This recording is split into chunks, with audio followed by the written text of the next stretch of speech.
All right, guys. Hey, I am playing today this Charvel custom shop. This was a Red Dave Masterbuilt that was supposed to be for NAMM, I believe 2017, and it didn't get finished in time. And it's absolutely exquisite. It's got this beautiful top on it,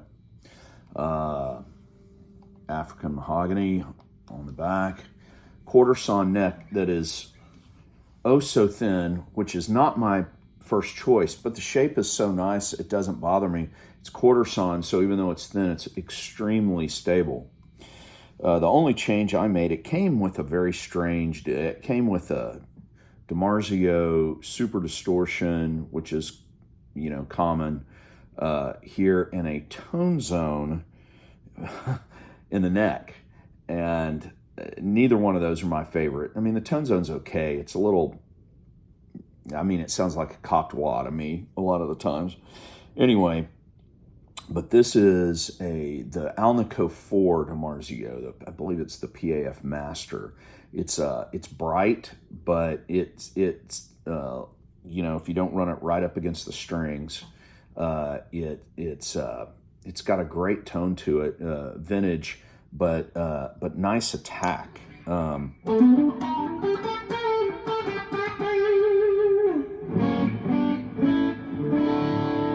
You can hear all the notes, which is a problem sometimes with DiMarzios, although they've gotten better. And this is PF 59, which is basically their Alnico 5, just direct PAF copy. And it's great.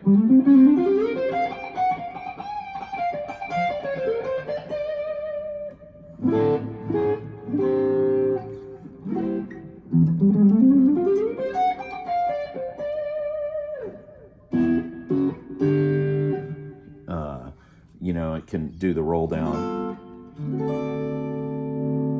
It just sounds wonderful. And together they're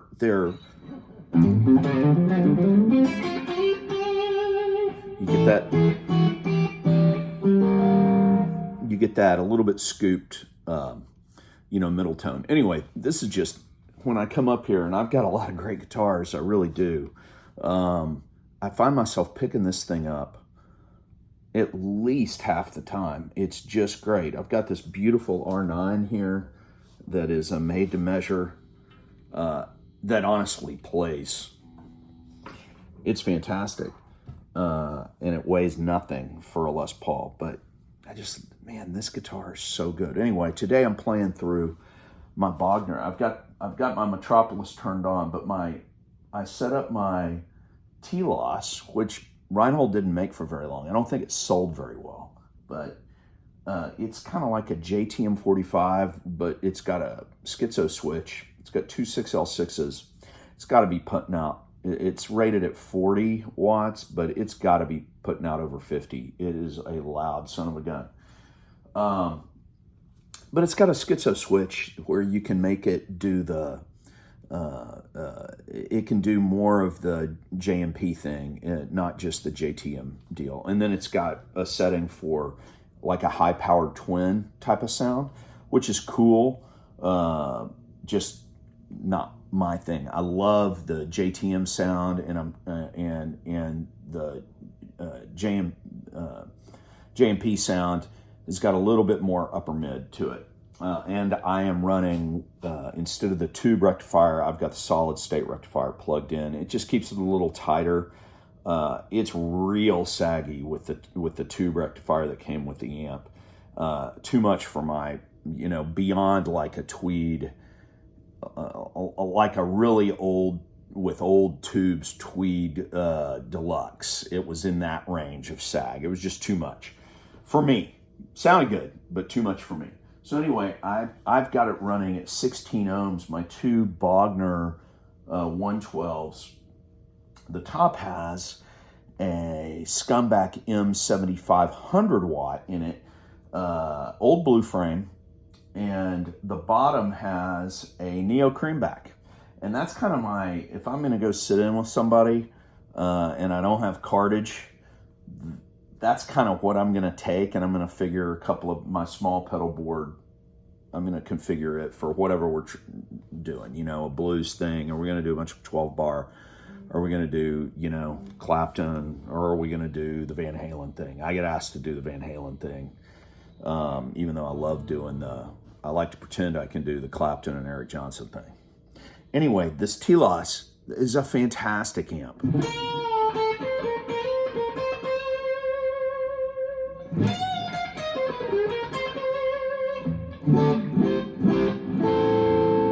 It's just, and we're at conversation level here. Obviously, you can hear my voice. You can hear my voice. It's just wonderful. But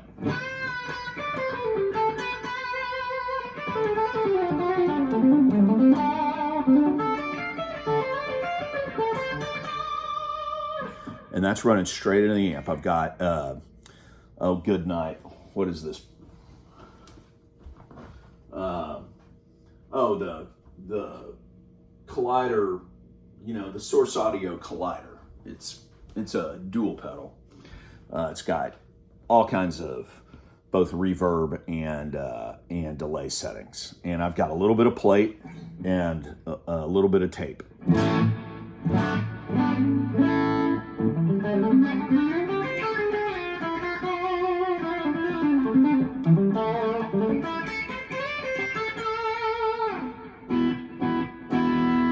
I go back and forth between liking it versus the UA Delverb, and that sounds really good too.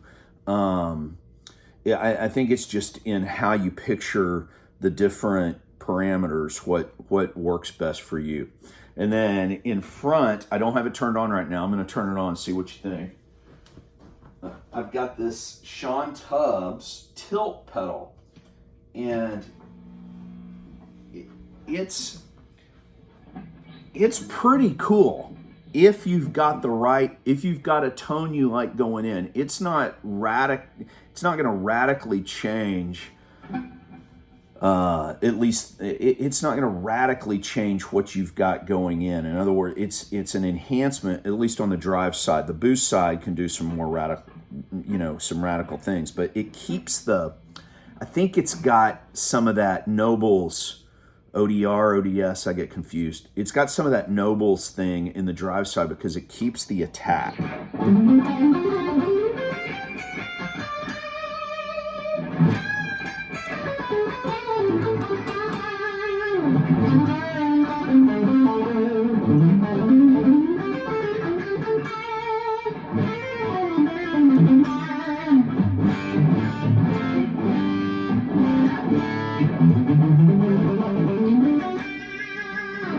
I mean, that sounds, to me, man, that's a cool lead tone.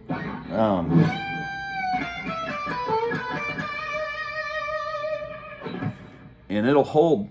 I choked the note, but the delay. I mean, it'll give all the sustain without sounding fake. I don't know. Sometimes you get so much gain and so much sustain, it sounds like you've got a sustainer on, and I don't like that sound. I like to hear the.